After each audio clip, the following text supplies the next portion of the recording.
Reduction formula for integral 0 to pi by 2 cos power nx dx. Given question in எடுத்துக்கிறோம். in ஏன் எடுக்கிறோம்னா இங்க பவர்ல n இருக்கு அதனால in எடுத்துக்கோம். பவர்ல என்ன பண்றோம் adding and subtracting 1. அப்ப cos power n minus 1x இந்த cos power 1x தான் நம்ம cos x dx னு எழுதிருக்கோம்.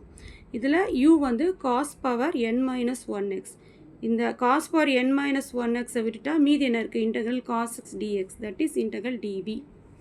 இப்போ இத u வை டிஃபரன்ஷியேட் பண்ணா du cos power n minus 1x differentiate பண்ணா பவர்ல இருக்க n minus 1 அப்படியே போட்டுக்கணும். cos power ஒரு minus 1 ரைஸ் பண்ணனும். ஏற்கனவே n minus 1 வந்து n minus 2. இப்போ cos x டிஃபரன்ஷியேட் பண்ணா minus sin x dx. integral dv வந்து v cos x இன்டகிரேட் பண்ணா sin x. அப்ப in எப்படி நம்ம டிஃபரன்ஷியேட் பண்ண போறோம்னா integration by parts uv minus integral v du. இது u இது v minus integral v ன்றது sin x du ன்றது இது ஃபுல்லா எழுதுறோம். எழுதும்போது இங்க ஒரு மைனஸ் இருக்கு இங்க ஒரு மைனஸ் இருக்கு அப்ப பிளஸ் ஆயிடும். n minus 1 வந்து கான்ஸ்டன்ட் அது வெளிய எடுத்துக்கிறோம். cos power n minus 2x எழுதிருக்கோம்.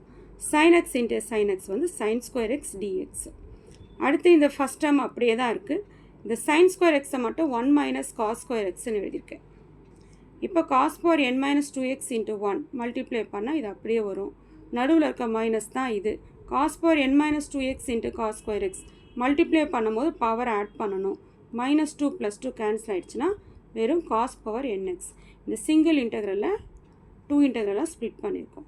இப்போ இந்த ஃபர்ஸ்ட் டேர்ம் அப்படியே எழுதிருக்கோம். n minus 1 அப்படியே எழுதிருக்கோம். இந்த integral cos power n minus 2x வந்து பவர்ல n minus 2 இருக்கிறதுனால இது in minus 2. பவர்ல n இருக்கிறதுனால இது in. நம்ம क्वेश्चनே வந்து ஒரு in தான். இந்த minus of n minus 1 in இங்க கொண்டு போனா plus n minus 1 in இருக்கு. மீதி ரிமைனிங் 2 அப்படியே அன்ஆல்டரா இருக்கு. in காமன் எடுத்தா 1 plus n minus 1 plus 1 minus 1 cancel ஆயிடும் அப்படியே எழுதிக்கிறோம். இப்போ n வந்து ப்ராடக்ட்ல இருக்கு. நமக்கு in மட்டும் தான் வேணும்னா n வந்து என்ன ஆகும் டிவைட் ஆயிடும். இதுதான் in ன்றது என்னது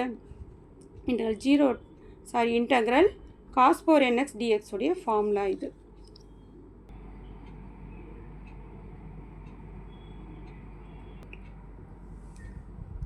இப்போ to find integral 0 to pi by 2 cos power nx dx.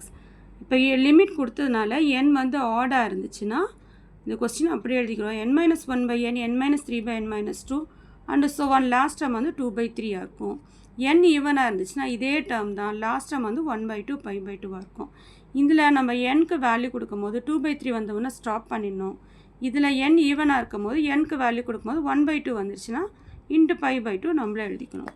This is the formula for integral cos power nx dx.